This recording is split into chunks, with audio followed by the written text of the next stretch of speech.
Kim Isaac is so unlucky that he was struck by a unique disease, a disease that only he was diagnosed with. In 6 months, he will die as a virgin. Isaac has been friends with slavery all his life, never having had the chance to enjoy the joys of life. The thought of dying as a virgin was what truly devastated him. Fate was mocking the boy because on the day his disease was diagnosed, he won the jackpot in the lottery. He did not want to die so much that he still got a chance and reincarnated as a bald skeleton in the Underworld, a low-class monster. Now his task was to destroy monsters that threatened the demonic realm. Diligently killing monsters day after day, he evolved from a skeleton into a High Lich. When he brought prosperity to the demon race that was on the verge of collapse, he was revered as the immortal lord of the Underworld and received the title of Great Demon King. King Issak. Even though his name was Isaac, these guys always mispronounced it and called him Issak. In any case, he enjoyed the attention he received, although that was not his main goal. He had to leave this place to achieve his ultimate goal. His main goal was to become a human again, as he simply wanted to eat bad food and take a good shit, which a skeleton could not.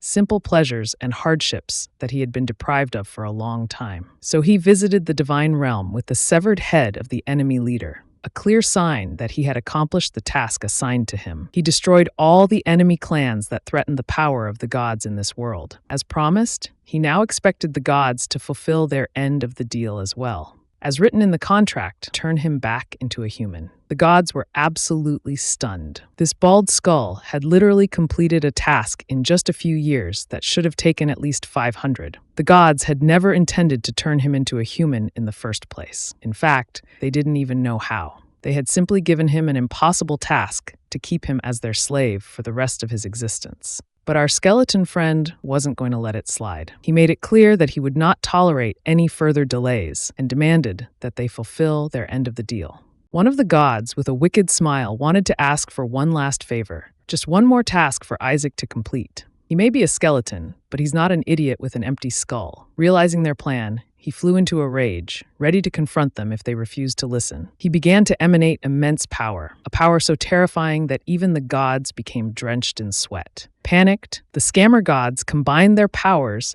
and cast a powerful spell that sealed all of Isaac's abilities. Apparently, the gods wrote his name on some kind of strange centipede. Anyone whose name was written on this bug would be completely immobilized, no matter how strong they were. It was an art of the highest order, a technique the gods usually use to seal away disasters like our Lich King. The gods began their final spell to seal Isaac's soul into the centipede for eternity. But that's when the proud skeleton decided to cast his final trump card. He would rather self-destruct than become some insignificant caterpillar that doesn't even have hair. The gods asked him what kind of hair fetish he had. The energy around him began to accumulate, and then a huge explosion sounded in the divine throne room. When the dust finally settled, our bald head was nowhere to be seen. The only thing left on the ground was that small caterpillar that contained Isaac's soul. Seeing the caterpillar, they were sure that the spell they cast had actually worked, and that the Demon King's soul had been sealed. Now that the Demon King had disappeared,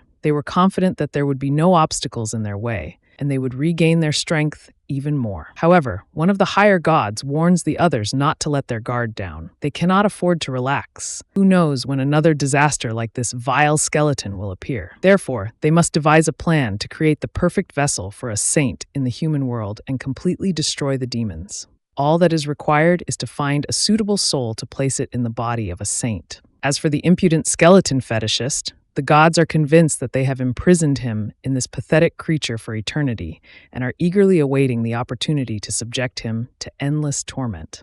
Now back to our hero. He suddenly finds himself reincarnated in the body of a baby. He has absolutely no idea how this could have happened. The only logical explanation is that those stupid gods somehow made a mistake when sealing it. The maids nearby perk up with joy at seeing the saint awaken. However, after carefully studying their expressions, Isaac quickly realizes that they are not in a friendly mood. One of the servants takes out a baby bottle with suspicious vegetable juice. Seeing this, Isaac panics. The thought of dying immediately after his birth terrifies him because he does not even understand why this should happen again. The man holding the bottle as if it were a deadly weapon apologizes to the baby with a crooked grin for what is about to happen. When he tries to insert the pacifier into Isaac's mouth, he squirms, turning his head in different directions. The servants become nervous, not understanding why the saint refuses to feed. But Issak has good reasons for this behavior. Now that he has finally become a human, he has no intention of dying again. Plus, he needs to figure out how he ended up in a new body. At that moment, one of the maids suddenly calls him by his name, Master Issak. Hearing this, Issak freezes in fear. He remembers that Issak is an alternate pronunciation of his real name. Even the gods used it during the sealing. Perhaps because of the mistake in the name, they were unable to seal him completely, and instead, he was reborn in a body with the same name. A malicious but satisfied smile appears on his face. To think that those overconfident gods screwed up, the servants take advantage of the moment and force a pacifier into his mouth. They struggle to hold the bottle in place, but the baby is surprisingly strong and continues to resist. Eventually, Issak gives in and stops struggling. However, the taste of the liquid inside the bottle disgusts him. It reminds him of rotten fish. This suggests that the drink probably does not contain poison, but such a disgusting taste makes him wonder, maybe poison would be even better? Soon he begins to feel something sinister entering his body. It seems that some insidious substance has been added to the drink after all. Meanwhile, the scene shifts to the central temple of the Holy Empire of Hela. Here we see the old trickster, who smirks smugly, convinced that Issak, one of the candidates for sainthood, should already be dead. At this moment, the ruler of the empire, Alexander Heathcliff Hela, arrives at the palace. He visits the temple to meet with the candidate for sainthood from the Asua line, who is Issak. The bishop and his followers bow their heads before the emperor, acknowledging his absolute authority. Alexander then asks the old man about the purpose of his visit. The bishop smiles tensely and assures that he has come to greet the holy candidate, noting that the emperor has probably come for the same purpose. In the midst of their conversation, a loud cry suddenly rings out, attracting everyone's attention. An alarmed messenger runs in, ready to report important news about Issak. Judging by his agitated tone, the news is clearly not pleasant. The old bishop barely suppresses a joyful smile, confident that his cunning plan has worked. Alexander and his retinue of knights burst into the room where Issak was, but to their surprise, nothing serious had happened. It turns out that his stomach had simply swelled after drinking a huge amount of vegetable juice. The servants report that Issak was quite a glutton. He had already drained 15 bottles of this tasteless drink. As funny as it may sound, it was a real shock for the whiskered rat. The fact that the child was still alive, despite drinking 15 bottles of poisoned juice, completely disorients him. To understand how Issak managed to survive such an absurd dose of poison, let's go back a little to the moment when he drank his first portion of this strange drink. As soon as his body began to absorb the liquid, he felt something sinister entering him. However, Issak soon realized that this was not just any poison.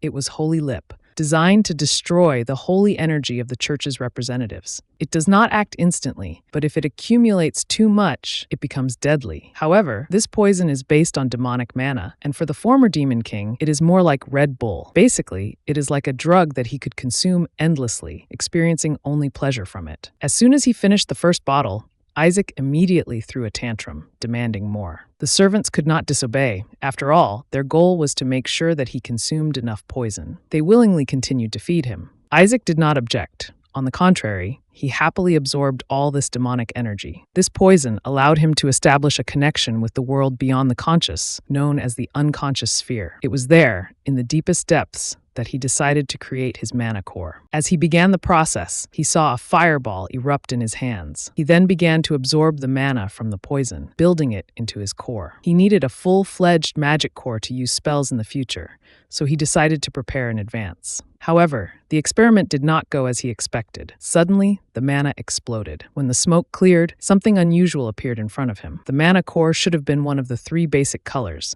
but in his case, it was white. He did not understand why this happened. However, the color was not the most important detail. What worried him more was the colossal power emanating from this tiny core, which had not yet reached its potential. Although the situation looked frightening, Issak could not contain his excitement. This was a real treasure, an incredible gift that exceeded all his expectations. The possibility of having such a powerful power, even in the body of a baby, excited his mind. What if he could improve it? Issak could become a much more terrifying monster than he could have ever imagined. On the verge of a new discovery, he reflected on his past, a life in which he was doomed to die as a useless loser. His only desire was to survive, and it was this thirst for life that led him to reincarnate as a skeleton. He worked tirelessly to create unique enhancements and abilities using only his own efforts. Now, it turned out that all of his previous skills were preserved in his new body. While Isaac was deep in thought, the two servants hoped that he had already gone to his forefathers. Maybe his soul was already flying at the level of American Airlines. However, Isaac suddenly raised his finger and, without holding back his emotions, loudly demanded another bottle.